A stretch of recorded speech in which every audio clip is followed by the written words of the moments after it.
तो पिछले एपिसोड में हमने देखा कि ऐश अपने स्टार लीग की दूसरी मैच भी जीत जाता है। तो अब आगे ऐश की जीत के बाद स्टेडियम में अभी भी चीयरिंग गूंज रही होती है और वो कैमरन के साथ हैंडशेक कर रहा होता है जब एक मिस्टीरियस फिगर ऑडियंस से नीचे आती है और फिर वो मिस्टीरियस ट्रेनर कहता है कि ऐश कचम तुम्हारी बैटल इंप्रेसिव थी, लेकिन क्या तुम मेरी चैलेंज के लिए तैयार हो? और यह सुनकर ऐश एक्साइटेड हो जाता है और फिर वो कहता है कि एक और बैटल, मुझे हमेशा नए चैलेंजेस पसंद है, लेकिन उससे पहले तुम कौन हो? और फिर वो मिस्टीरियस ट्रेनर कहता है कि मेरा नाम रायो है और मैं एक एलीट 4 ट्रेनर का स्टूडेंट हूँ और मुझे देखना है कि क्या तुम सच में इतने ताकतवर हो जितने दिखते हो। लेकिन ये सब सुनकर साइलेंट शॉक हो जाता है और फिर साइलेंट कहता है कि एक एलीट 4 ट्रेनर का स्टूडेंट, इसका मतलब वाकई में तुम काफी स्ट्रांग होंगे। और फिर आइरिस कहती है कि ऐश, ये बैटल वाकई में आसान नहीं होने वाली। लेकिन फिर ऐश कहता है कि जितनी भी मुश्किल हो मैं हार मानने वाला नहीं हूँ। और फिर रायो एक पोकेबॉल निकालता है और उसका कॉन्फिडेंस देखकर ऐश भी और भी ज्यादा एक्साइटेड हो जाता है। लेकिन ऑडियंस भी और भी ज्यादा एक्साइटेड हो जाती है क्योंकि सभी लोग इस अनएक्सपेक्टेड बैटल का इंतजार कर रहे होते हैं।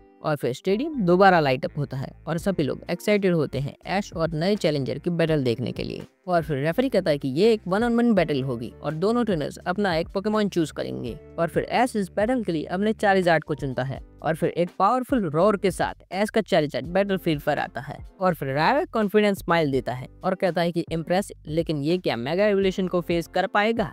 जाओ टायरेलिटार। और फिर एक जबरदस्त धमाके के साथ टायरेलिटार बैटलफील्ड पर आ जाता है। और फिर आइरिस कहती है कि टायरेलिटार ये तो एक ऑलरेडी बहुत ही स्ट्रॉन्ग पोकेमॉन है। लेकिन फिर रायो कहता है और अब मैं तुम्हें इसकी असली पावर दिखाने वाला हूँ। और फिर रायो अपने मेगा स्टोन को एक्टिवेट करता है, एक तेज रोशनी चमकती है और टायरेलिटार मेगा इवॉल्व हो जाता है। और फिर ऐश इसे देखकर कहता है कि वाओ मेगा टायरेलिटार, ये तो और भी ज्यादा टफ होने वाला है। लेकिन स्टेडियम में सभी लोग मेगा एवोल्यूशन को देखकर और भी ज्यादा एक्साइटेड हो जाते हैं। और फिर रेफरी कहता है कि बैटल शुरू करो। रायो सबसे पहले अटैक करता है और कहता है कि टायरेलिटार स्टोनिश। और फिर मेगा टायरेलिटार अपने टेल से एक पत्थरों का स्टॉर्म बनाता है जो सीधा चारिज़ार्ड की तरफ जा रहा होता है। लेकिन ये देखकर ऐश कहता है कि डॉज करो और फिर फ्लेम थ्रोअर का इस्तेमाल करना। और फिर चारिज़ार्ड हवा में उड़ता है और एक पावरफुल फायर ब्लास्ट मेगा टायरेलिटार की तरफ फायर करता है। लेकिन तभी रायो कहता है कि टायरेलिटार रॉक स्लाइड अभी। और फिर मेगा टायरेलिटार हवा में गिरते हुए बड़े पत्थरों का एक शील्ड बना लेता है और उस अटैक को रोक लेता है। और ये देखकर आइरिस कहती है कि रायो की स्ट्रेटेजी तो बहुत ही डेंजरस है। लेकिन फिर साइलेंट कहता है कि ऐश को बहुत सोच समझ कर चलना होगा। लेकिन तभी हम ऐश को देखते हैं जो फोकस्ड होता है अपने नए अटैक्स को प्लान करने में। और ऑडियंस ये देखकर और भी ज्यादा टेंशन में होती है क्योंकि दोनों पोकेमॉन्स काफी ज्यादा ताकतवर लग रहे होते हैं। और फिर ऐश कहता है कि चारिज़ार्ड एयर स्लैश। और फिर चारिज़ार्ड तेजी से हवा में उड़ता है और एक एयर स्लैश का इस्तेमाल करता है जो सीधा मेगा टायरेलिटार की तरफ जा रही होती है। लेकिन तभी रायो कहता है कि मेगा टायरेलिटार आयरन डिफेंस। और फिर मेगा टायरेलिटार अपनी बॉडी को एक स्टील डिफेंस में कवर कर लेता है जिससे एयर स्लैश का कोई असर नहीं होता। और इसे देखकर ऐश कहता है कि तो फिर मुझे स्ट्रेटेजी चेंज करनी होगी, चारिज़ार्ड ड्रैगन क्लॉ। और फिर चारिज़ार्ड अपने ड्रैगन क्लॉ से सीधा टायरेलिटार की तरफ वार करता है। लेकिन फिर रायो कहता है कि टायरेलिटार क्रंच अटैक से उसे काउंटर करो। और फिर दोनों पोकेमॉन्स एक दूसरे से टकराते हैं और बैटलफील्ड पर एक बड़ी सी शॉकवेव फील होती है।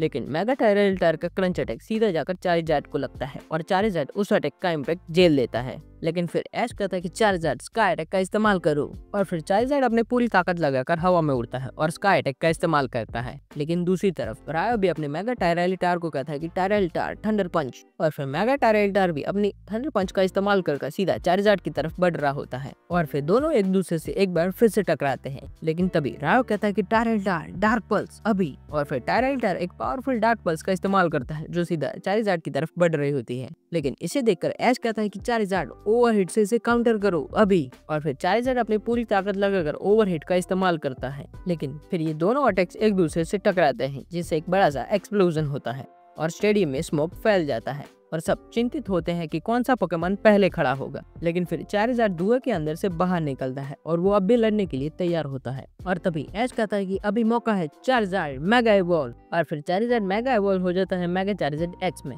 और फिर चारिज़ार्ड की ताकत और भी ज्यादा बढ़ जाती है। और तभी ऐश कहता है कि चारिज़ार्ड ब्लास्ट बर्न का इस्तेमाल करो। और फिर चारिज़ार्ड अपनी पूरी ताकत लगाकर ब्लास्ट बर्न का इस्तेमाल करता है जो सीधा मेगा टायरेलिटार की तरफ बढ़ रहा होता है। लेकिन तभी रायो कहता है कि टायरेलिटार तुम भी प्रोटेक्ट का इस्तेमाल करो। लेकिन चारिज़ार्ड का ब्लास्ट बन इतना ज्यादा ताकतवर होता है कि वो टायरेल्टार के प्रोडक्ट को तोड़ देता है और वो सीधा जाकर टायरेल्टार को लगता है और इस अटैक के लगते ही टायरेल्टार को काफी ज्यादा नुकसान पहुंचता है। और फिर ऐश कहता है कि चारिज़ार्ड चलो अभी ये बैटल खत्म करते हैं, यूज फ्लेयर ब्लिट्स। और फिर चारिज़ार्ड की फ्लेयर ब्लिट्स सीधा जाकर टायरेल्टार को लगती है और टायरेल्टार सीधा जमीन पर गिर जाता है। और इसे देखकर रेफरी कहता है कि टायरेल्टार इज अनेबल टू बैटल, इसलिए इस मैच के विजेता है ऐश और उसका चारिज़ार्ड। और फिर एक बार फिर से पूरा स्टेडियम चीयर से गूंजने लगता है और इसे देखकर रियो मुस्कुराने लगता है और फिर वो कहता है कि ऐश तुम सच में लाजवाब ट्रेनर हो, लेकिन तुम्हारी स्ट्रेटेजी और ताकत उससे भी कमाल की है। और फिर ऐश और रायो हैंडशेक करते हैं और दोनों एक दूसरे की रिस्पेक्ट करते हैं, लेकिन दूसरी तरफ ऑडियंस अभी भी ऐश की जीत का सेलिब्रेशन कर रही होती है।